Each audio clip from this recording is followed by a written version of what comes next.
Hi everyone, this is Katie from Moonflower Moments. I thought today I would share kind of a more vulnerable part of my reading style, and that's how I use pip decks.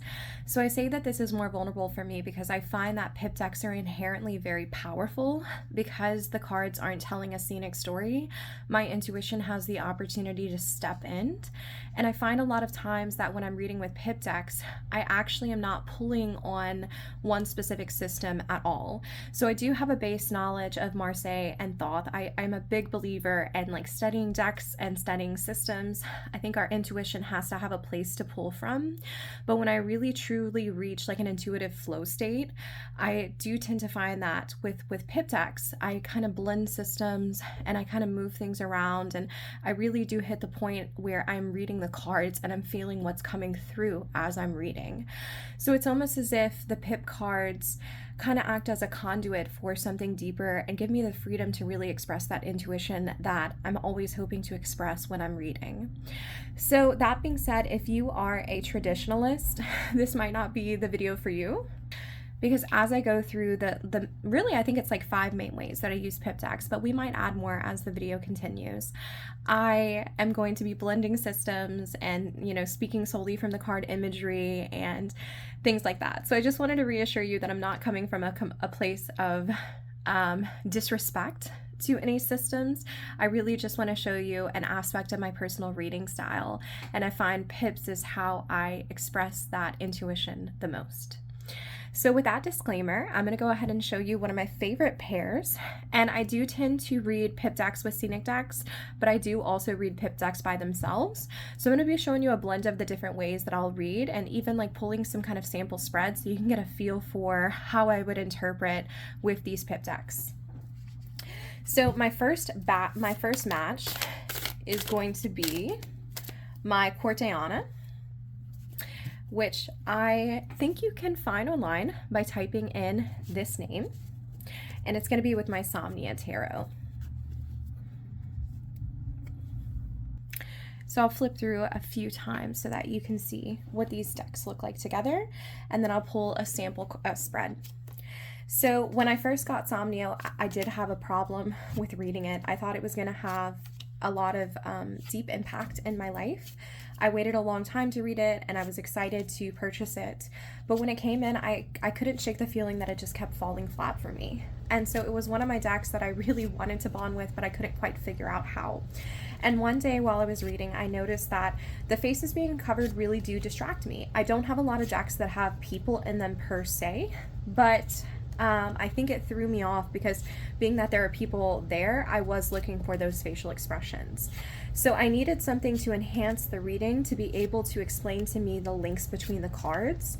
And so I thought maybe Somnia would pair well with the Corte. So whenever I'm doing a 3-card spread of any kind, you could do mind, body, spirit, you could do past, present, future. I grabbed Somnia and the Corte because I feel like those are the pairs that give me the most of what I need.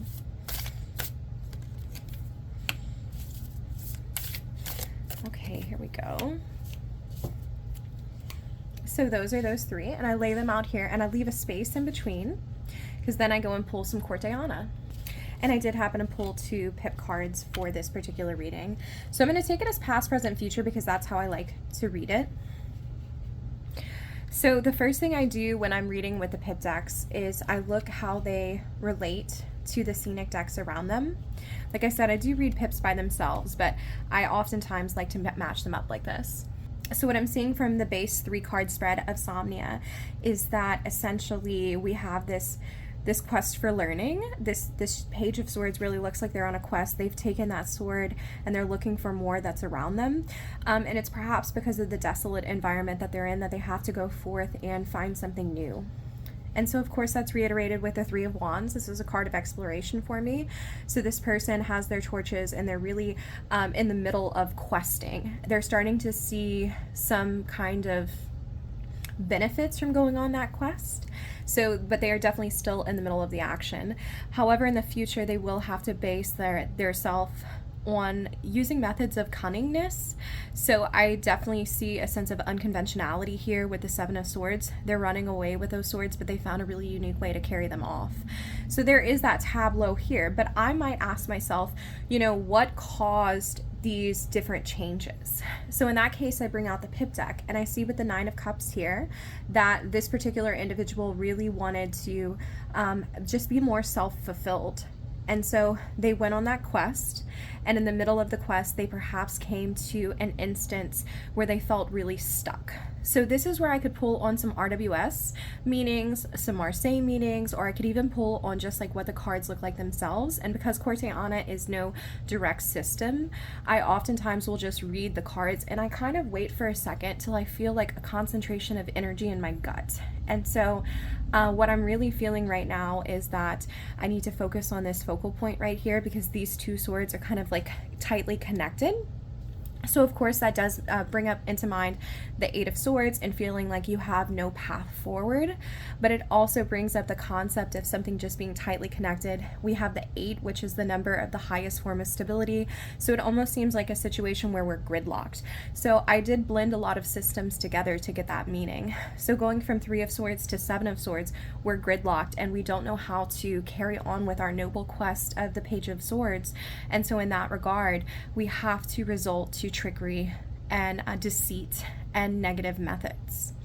So this allows me to see not only the cards themselves, but it gives me the connections between the cards, so that way I'm able to give more in-depth readings to myself, but also to my clients. So this is kind of like a magical pair in that way. I do find that, of course, because it's Somnia and the faces are covered, it does tend to give pretty shadowy readings, but I almost feel like with Corte, the swords kind of come alive with this.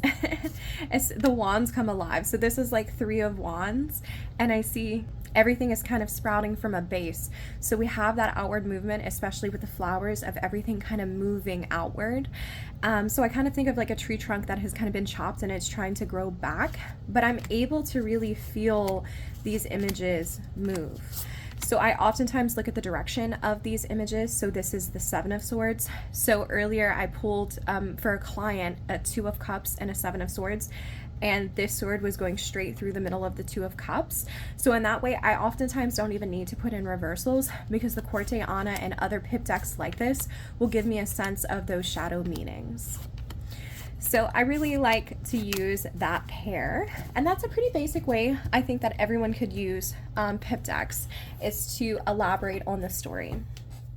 Next, I have a lot of pip decks that are nature-based, which is definitely a form of my spiritual expression.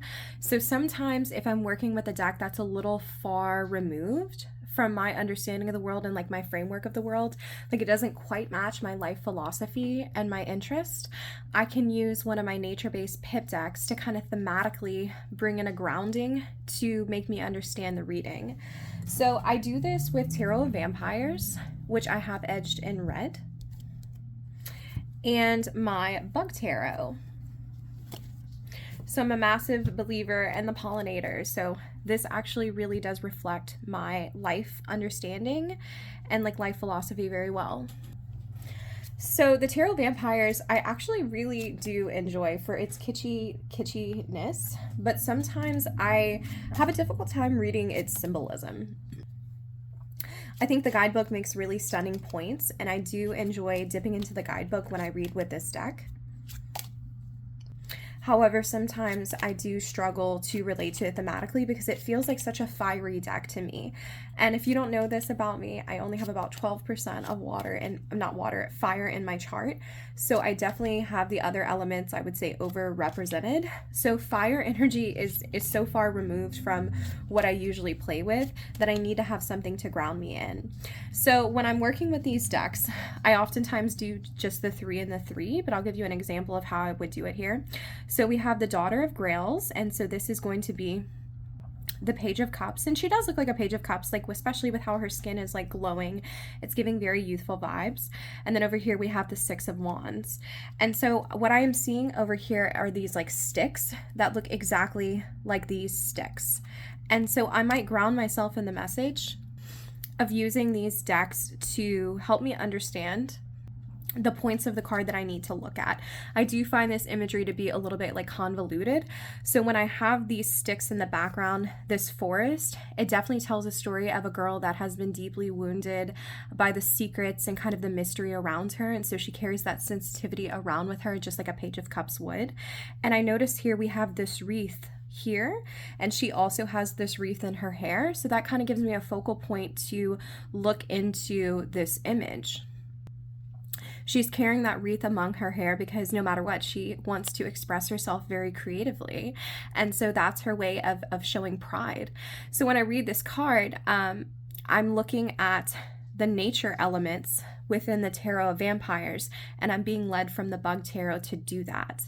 And I think that really helps give me a sense, because I think the eye naturally goes to the blood that's coming out of the cup, but the blood coming out of the cup doesn't mean anything to me. I'm not traditionally attracted to this type of imagery, and so it's something that I find myself like hyper fixating on. But I can get a lot of meaning out of someone that's wearing a wreath around their a wreath of flowers around their head, because I relate to that. So let me see if I have a few more. Oh, definitely, this one's a great example. So the King of Cups, and then we have here the Eight of Wands.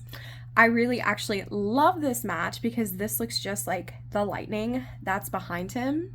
So it definitely makes me feel as if this person is kind of on a mission to kind of engage with emotions in a way that is a little bit manipulative. I think that the King of Cups has that in him, but when we take like this here and it tells me to focus on the lightning, it's almost as if the emotions are being expressed in a very brash capacity. So this is, I would read in a little bit more of a shadowy perspective of he's like kind of going off to battle, and he might be a little bit manipulative with his capabilities of emotional intelligence, especially with this being 8. Like, it's happening really fast, and it's also like really gridlocked. Like, he feels like he's part of that. It's part of his mission. So hopefully that's not too much of a stretch for y'all, but it really does help me to understand. When I see all these mushrooms here, I would focus on this cup that they're sharing together. It gives me the opportunity to find meaning in these flowers here because of these flowers, and something to focus on when I'm reading a deck that is just a little bit outside of my traditional comfort zone. So I like to look for the parallels. It gives me something to focus on. So that was Tarot of Vampires and the Bug Tarot. All right, next is one that I like to use for daily draws, and I like to use it by itself, and that's going to be my little White Sage Tarot. This used to be my pocket deck for a little while that I would always keep in my purse, and I would bring it to school with me.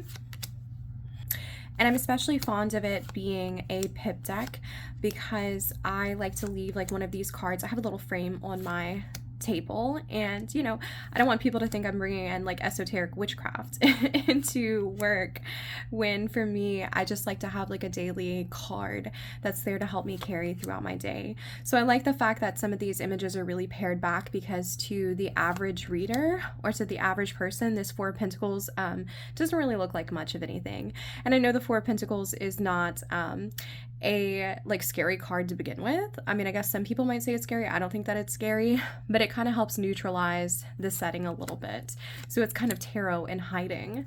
But the way that I like to use this at school is I sometimes will bring in the RWS meanings for these cards. I do feel like the cups, the courts, and also the majors have more of like an RWS flair, so I try to respect and stay within that system.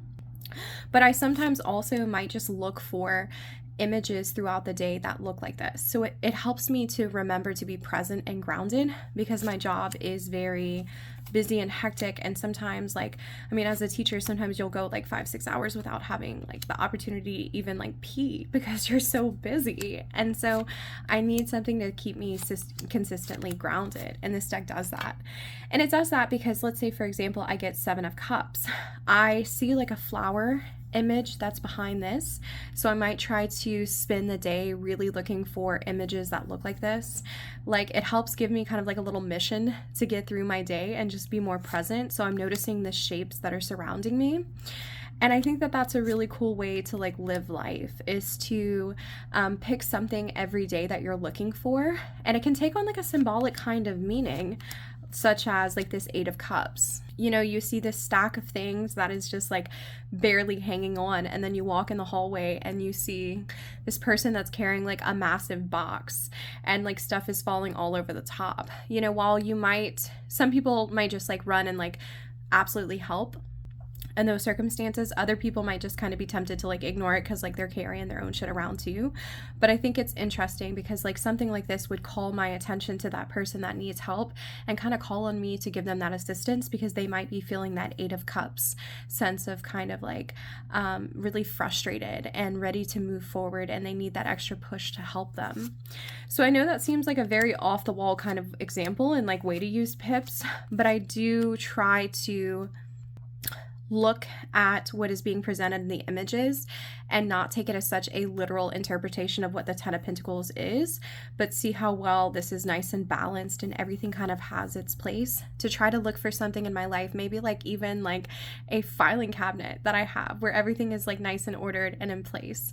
And it reminds me to be more present for that and more grateful for that. And in situations where I really need that reminder to be present, I find that these pip decks help a lot. So I know that's like a super unconventional way to use it, but it's how I like to use it. I mean, at that point, is it really even tarot or is it oracle? I don't know, but I'm definitely using the decks in that way to give me the message that I need to see. Maybe I really did need to notice that box that was falling over that day.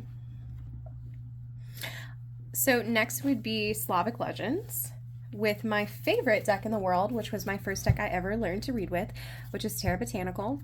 I know I've showed this pair on my channel before, but this is my #1 client reader pair. So I'll explain why in just a second. Terra Botanical was my first deck, so I understand it very deeply and intensely. So I think that's one of the reasons why I like to grab it when I'm working with clients, because I have built a deeply intuitive relationship with these pip cards, and I think that really shines through when I'm reading for people. So I love to bring in the shapes when I'm reading this. Similarly to how I showed you the Tarot of Vampyres and the Bug Tarot, I do the same thing with this. This is Ace of Swords and Ten of Swords, and you can see how sharp and pointy these plants are. So if I pulled it, I would definitely see all of these individual plants as like swords, and they're coming together at these 2 points. So this person might feel defeated because not only were they killed once, but they were killed here at a second time when all the points came together. So there is that innate sense of defeat there. But I also look and see, like, this image in particular looks like to me right here, like these feathers. So when I'm reading these Ace of Swords through the Ten of Swords, I like to pair these two decks together because, one, I mean, to get the Ten of Swords by itself, and, you know, we have this 2 points of like murder is like really kind of intense and kind of sad. But when I can focus on this and it reminds me of the feathers, I can bring in the message that the importance is to fly away from this, to gain that new clarity after that death, and use those feathers to pursue more. So I'll show you a few more cards from this deck. The Pentacles in particular in Terra are where I get a lot of my deep readings from. I feel like clients want to see the scenic imagery, and I find it does help for me to show them that scenic imagery because they need to understand where I'm getting my messages from. They need to understand that there's some sort of visual tool there that is kind of prompting that thinking, because I can understand how if people saw, oh, I have some cards that are upside down. People saw this and they're not very familiar with tarot reading, they'd be like, what the fuck does that mean? I don't understand how you're able to get anything from that. But I see this in a lot of ways as just like pure innocent childhood joy. These 4 little elephant ears over here are like a group of children that are playing, and these are the 2 parents that are kind of bending their bodies over to watch them. And so I bring in that reading when I'm pulling with the 6 of Cups. So paired with the Queen of Cups, she has this cattail in the bottom, and cattail is really nutritious food for you. You can use almost every part of the plant. And so I might see that the Queen of Cups is one of these 2 figures. I think that the woman is down here, and I think the father is up here, or more of the masculine energy, whatever kind of gender terms you want to use for that. And they're looking over those children as they play, and she's deeply content with what she sees. So I use these tarot cards to really give me a sense of the motion of how to read Slavic Legends. And because I'm pairing these two cards together, I notice something different every single time that I read. I'm sorry I have so many reversals in here. But it just catches your eye and reminds you to really focus on, like we have here, this is ayahuasca actually, the ayahuasca vine.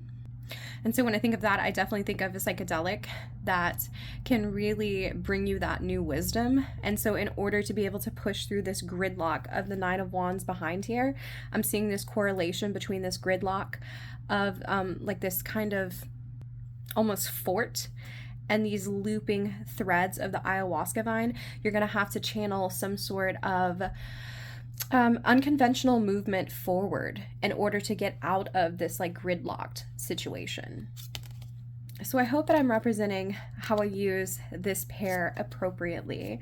I'm waiting to get to some of the pentacles. Let's see. Oh, and these reversals are driving me nuts. Let me fix those. Okay, here we go. Got those fixed. Let me look for some of the pentacle cards. Oh, Two of Pentacles. Here we go. We'll flip two to see what the match is. See, this is very interesting to me because the pentacles themselves, some of the nuts are shelled and some of them aren't. Both of these nuts are shelled. I believe this one's definitely a walnut maybe, and this one's like a pecan. Maybe they're both pecans. I don't know. But I'm definitely seeing this nut is like balancing on this tiny little point. And so it gives me that concept that perhaps the tree in the background is experiencing the same circumstance. This looks like some really severe wind. So this tree could almost tip over, and that's part of what is causing her so much grief with the Five of Coins, is that her shelter isn't exactly safe. So I know that's like a lot of threads to pull from, y'all. You just kind of have to trust me that that's how I use it. But yeah, they're my ultimate little pair. I probably could make a whole video on just this, of how I read them together. I'll also bring into, this feels a little bit like cheating, but I'll bring in some of the meanings of the flowers. So this being a lotus bloom, lotuses are known for cleaning up their natural environment. So I would pull that in with a Three of Coins here. He's doing this work and he is really trying to achieve some individual goals, because I'm not really seeing an element of collaboration, but it almost feels like to me he is revitalizing a place that has fell into despair, and he himself is the lotus trying to make this a better atmosphere and a better place for people. So I think that's enough of that pair, but I love it. That's my #1 client pair too. I get requested to read with those two together quite a bit. And I think it really does give me the permission to free my intuition. You know, we have the scenic cards for people that really want to see those visuals and be able to understand where the story is coming from. But then I also have that set below that allows me to bring in my plant knowledge, but as well as just feel the energy of the cards and how the plants are presenting themselves. So I have a lot more pip decks than what I've showed today, but I really wanted you to see the ones that define my practice in the truest form of the sense, and to give you a sense of how I really rely on pip decks pretty heavily to free my intuition and give myself the opportunity to feel like I have the freedom to speak and share the messages that are coming through. So anyway, that was what I had for y'all today. I hope that y'all have a really beautiful day, and I want to thank y'all so much for being here and so much for watching. This Dissecting My Tarot Practice series is my favorite thing that I do here, so I appreciate y'all's support and y'all's love, and I hope that y'all have a beautiful day.